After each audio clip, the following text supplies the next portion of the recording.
I'm glad you made that point. Yeah, we have to pay annual license fee. I've forgotten what it is now. It's over it's about getting on for $200 in order to fund an organization which promotes a view of the world which is essentially of the liberal left. No organization has been pushing harder for AGW, man-made global warming, than the BBC. And the reason for that is, one reason, apart from its essentially liberal ideology anyway, is that the BBC's pension fund is exposed massively to the carbon trading market, which, of course, as we know, Al Gore is heavily involved in, Goldman-Sachs are heavily involved in. They can't afford for anthropogenic global warming to collapse because their pension fund will collapse too.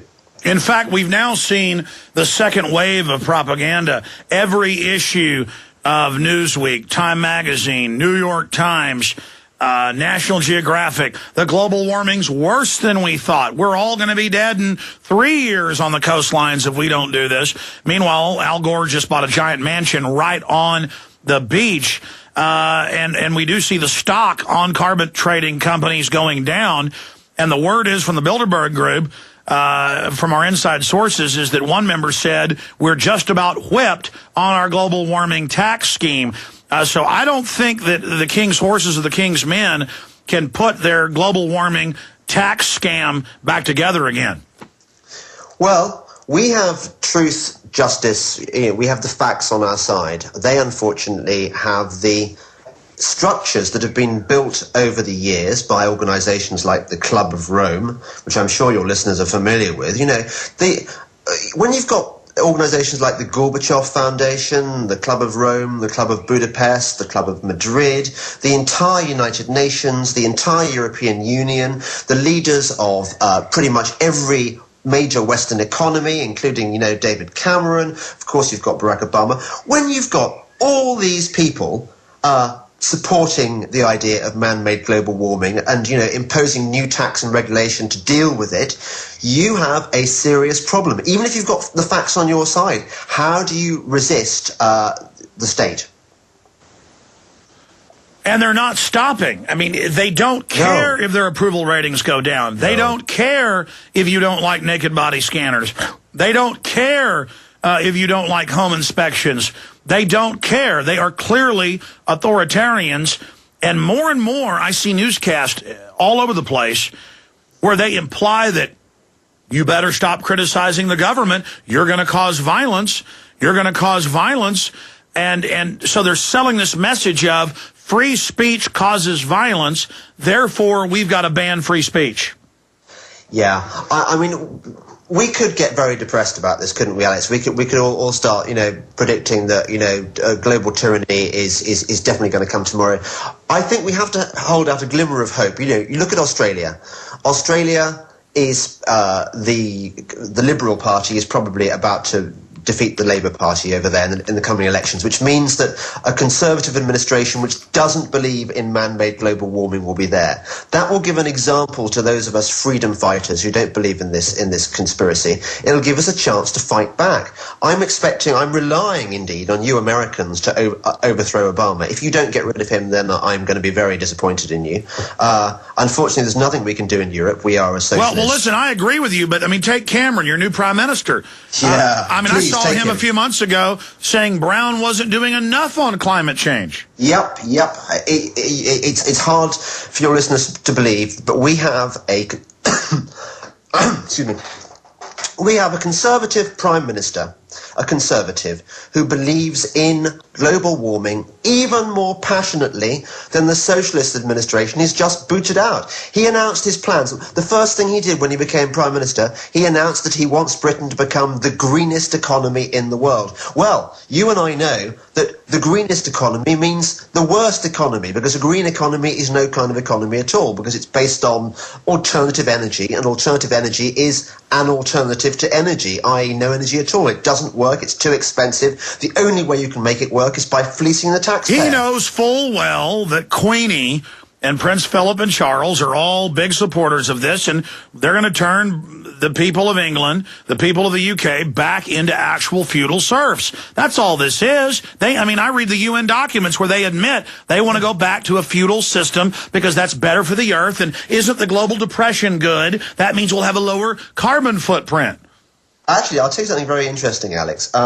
Everyone thinks that the Duke of Edinburgh, i.e. the Queen's husband, is a great believer in global warming. I can tell you for a fact that he doesn't believe it. In fact, the Duke of Edinburgh asked for a leading climate skeptic to give a talk at one of the Britain's institutions, and the invitation was rejected. It was withdrawn rather, not by the Duke of Edinburgh, but by the left wingers on the organisation.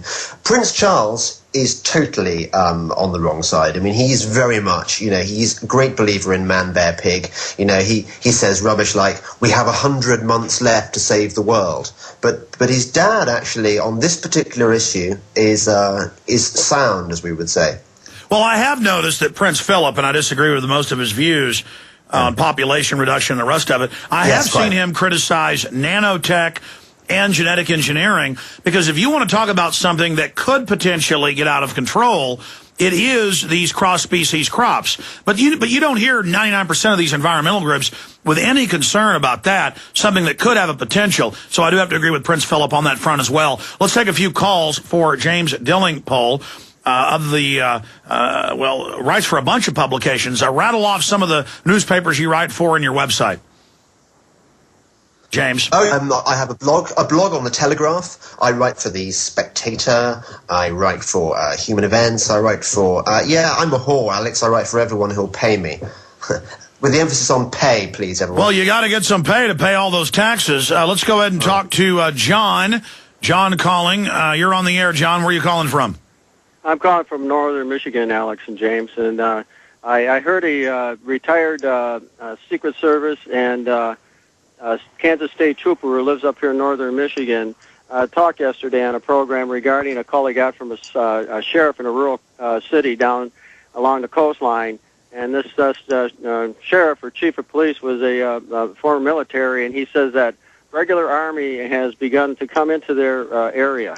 And the concern here with this gentleman, Greg Evenson, is that this oil spill is putting not only it going into the water, but the chemical they're using to break it up is very highly toxic. Yeah, no, it's worse than the oil itself. Oil's 100% biodegradable. There's regular microbes already in the water that would eat most of it. Yeah. They needed to block the estuaries where the fish have their hatcheries, where they breed. But the government wouldn't let them build those berms to block it and protect those key fisheries, and they're still not letting them. But I don't want to poo-poo what people are saying, and I don't know this particular person you're talking about. No, Alex. I'm going to put you on hold. I'm going to put you on hold. I made phone calls 2 days ago to the places that were in these news articles I saw about all this regular Army, and I called hotels, and I called gas stations, and I said, "Are you seeing troops?" And they said, "No." What you do have is you have BP employees who are bossing, and this is on CBS television, BP employees telling the Coast Guard what to do at gunpoint, kicking media off the beach. So there is a cover-up going on. James-Delingpole, your take on that, then I'll go back to John in Michigan. Well, I hadn't heard that, Alex. That's very interesting. I mean, I don't see Obama being a kind of, in this particular instance, being a kind of sinister man trying to stage a cover-up. I see an incompetent man who is terrified of the angry calls he's getting from Louisiana, and he's desperate to show himself as a man who's doing something. That's why he's talking about kicking butt and things, which is sophomoric. Yeah. All this nonsense about kicking butt, all this Brit bashing, it's entirely unnecessary. Given that, although there are 40% British shareholders in BP, there's also 39% American shareholders. No, I mean that's asinine. It's a total red herring. John, what was the point you were trying to make? Well, he stated, and he does have a website. If you let me want to give it, I'll give it to you. But he talked about the benzene and the natural gas that's coming out of this spill too. That's getting up into the atmosphere to become toxic, and that they're planning that he says they're planning for possible evacuations for at least 100 miles and if not 150 No, miles. I've seen those news reports, and I appreciate your call, and we made phone calls. And, I mean, in fact, I'm going to do this. We have another guest coming up, but after I go through these calls, I'm going to open the phones up only for people in Louisiana, Mississippi, Florida. Are you seeing troops running around getting ready for an evacuation? I mean, folks, one oil well, even if it's 500,000 gallons a day, is not. I mean, if Obama tried to evacuate, that's asinine. Evacuate because of some oil? Yeah, some of the workers are getting lightheaded because they've got the dispersant. I mean, give me a break.